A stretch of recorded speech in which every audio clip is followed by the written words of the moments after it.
We think that spending time with kids and teenagers is one of the most important things adults can do. I mean, you had a mother who gave birth to you, right?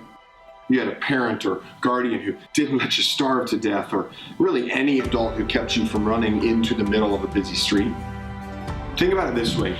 You exist only because some adult somewhere cared enough to be present in your life. And if someone gave you enough time and attention to help you get where you are, then would it be valuable to do the same for some sweaty, sticky, smelly, snotty, snobby, selfish, stubborn child who kind of acts a lot like you did when you were that age? Now, if you're a dad or a mom or a teacher or a coach or a grandparent or a guardian or volunteer, chances are you're probably making kids a priority in your life. But we all were kids once. And we all had moms and dads, but we also had others who were present in our lives. And so it's important for us all to know and remember, we all play a role in the lives of the next generation. After all, as members of a faith community, of a church community, we make a promise to our covenant kids, the ones that are here now.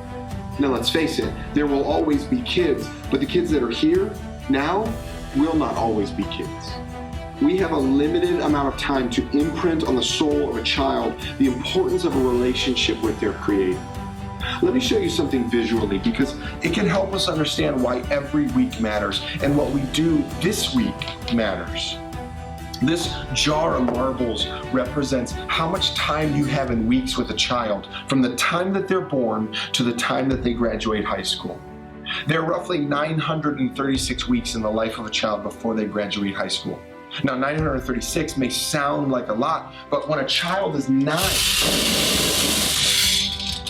they're halfway there.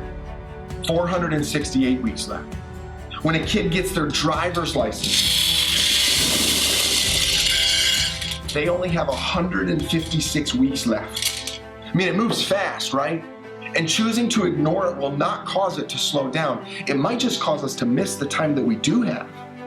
Okay, sure, so maybe the whole countdown timer feels a little morbid, but think about it. Could this also remind us to value the time that we have? Could this remind us to make each week matter a little more? Could it remind us weekly for ourselves, for our kids, for our grandkids, our nieces and nephews, our family friends' kids, for the kids who call Stonebridge home, to be a little more intentional in the lives of our covenant kids? We're intentional about a lot of things in life, right?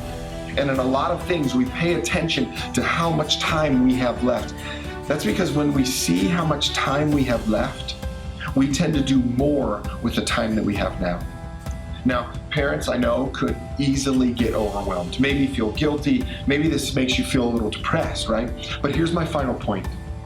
We could all remain in our own family silos, thinking and believing that we as a nuclear family have to get it right, have to be intentional alone, worried about our kids alone, which is definitely plenty to worry about. But what if we saw the beauty of the community that God has given us? We don't have to do this alone. These 936 weeks could seem huge when we feel that weight alone, that we have to provide anything. But what if? What if we all leaned into the life of one or two kids around us? What if we leaned in to be a part of the phase not only our kids are in, but our friends' kids? What if we leaned in to be a part of someone else's kids?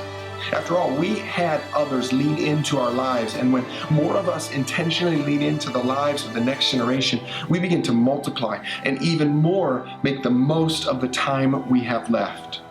We begin to reinforce what matters. This is our chance, and sure, it's just a phase. It's going to be over soon, but that's just it. It's just a phase, so don't miss it.